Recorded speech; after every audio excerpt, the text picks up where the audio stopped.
if you've ever lived in California, Arizona, or maybe Florida, you've heard those letters HOA and instantly flinched. So let me be the first to tell you that you do not need to be scared of HOAs here in Oklahoma. One of the biggest surprises for people who are relocating from another state is how reasonable and low-key HOAs are here.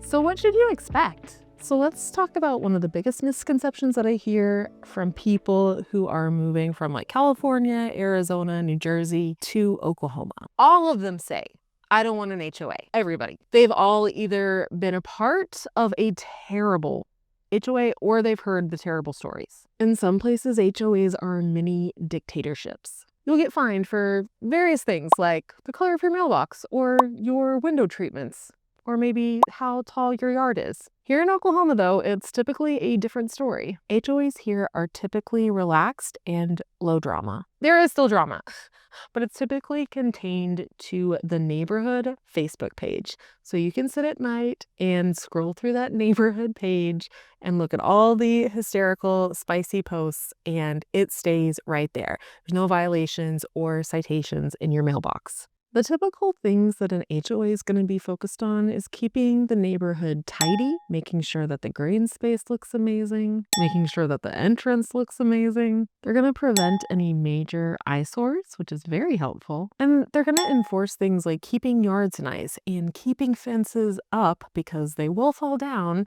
And this helps protect property values. It also just keeps things running smoothly. Honestly, the most common rule that I see is like, don't leave your garbage can out on the curb for 4 days after garbage day is already over. Just don't. It's just not nice. It doesn't look good, and you really need to take that in so you don't hit it with your car or someone else hits it with their car. So if you are coming from a high regulation state where HOAs have made your life a living you-know-what, then hopefully you will be pleasantly surprised by the freedom that you'll have here in Oklahoma. In most Oklahoma HOAs, you're going to get the structure without the stress and the annoying people. So fees, how do fees work? Well, from what I hear from people and also doing research is that a lot of times HOAs in places like California, New Jersey, Arizona, the fees per month on an HOA could be like $300 or $500. And that is just typically not the case here, unless you want it to be. That's a whole different story. So usually the most common fees I see per month are going to be anywhere from $20 to $50 a month. And we don't pay them like that. We pay them all at once, typically in February or March, in a lump sum, like $300. This is typically going to cover neighborhood upkeep, like keeping the walking trails and the green space, just like we said, right? So what you're not paying for is a concierge or an Olympic-size pool or a resort-style clubhouse. Unless you knowingly signed up for that. Like if you want that, we can get it. In Oklahoma, the HOA dues are typically going to match the service that you're getting from the HOA.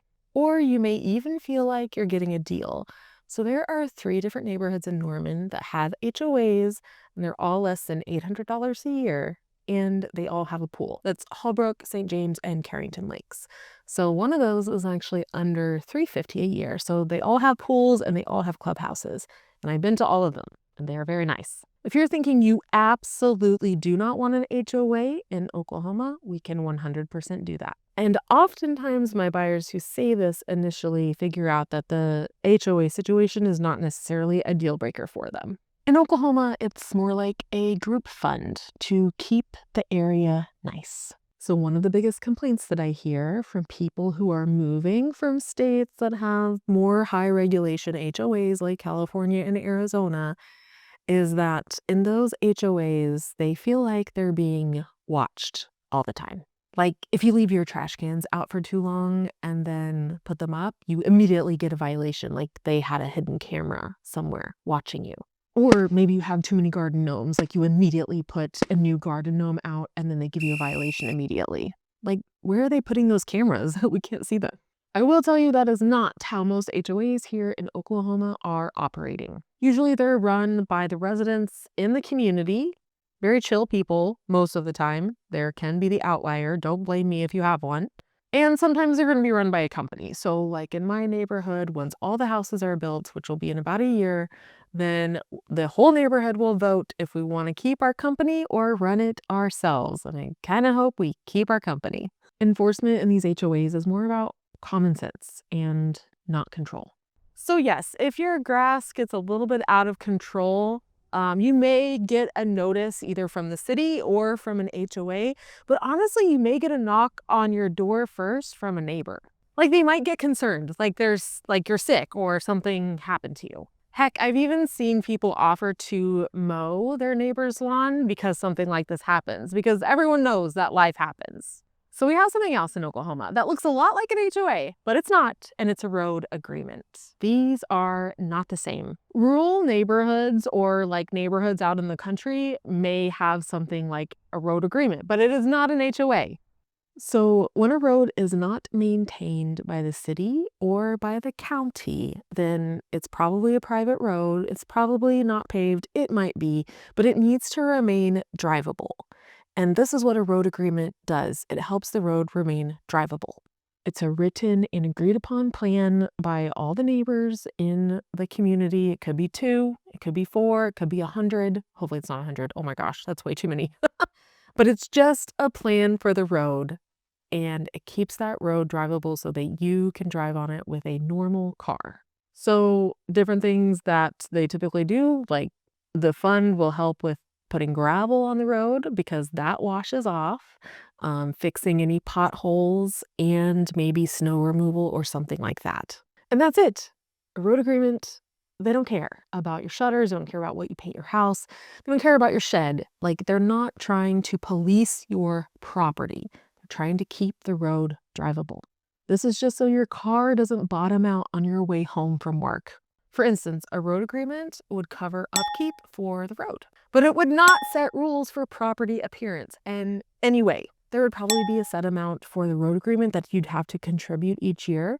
And typically that amount is going to be $200 a year. Like that is the number that I see, but most likely that's going to fluctuate over the time that you own a property. This road agreement does not enforce any community rules, even though you have to pay money, because the agreement money is just to keep the road like looking nice and drivable. Don't let the words agreement or shared road throw you off. A road agreement is about function. It's not about control. It helps your neighborhood stay safe and accessible without anyone telling you what color you can paint your house. I'm Marcie Billen. I am a real estate agent here in Oklahoma, and I'm also connected to real estate agents all over the country. If you fill out this short form on my website, you can tell me what your name is and your phone number is, and you can tell me a little bit about what you're needing in terms of relocation. And then I will give you a call and we will talk about it. And yes, I do personally make those phone calls. And if you want to call me yourself and don't want to fill out that stuff on my website, I'll put my number right here. If you want to buy a home or sell a home here in Oklahoma, I want to help you. So give me a call. You're going to find the link for my website in the description below and also in the comments if you need that. None of us want to feel controlled. Okies don't like that. It is not something we enjoy.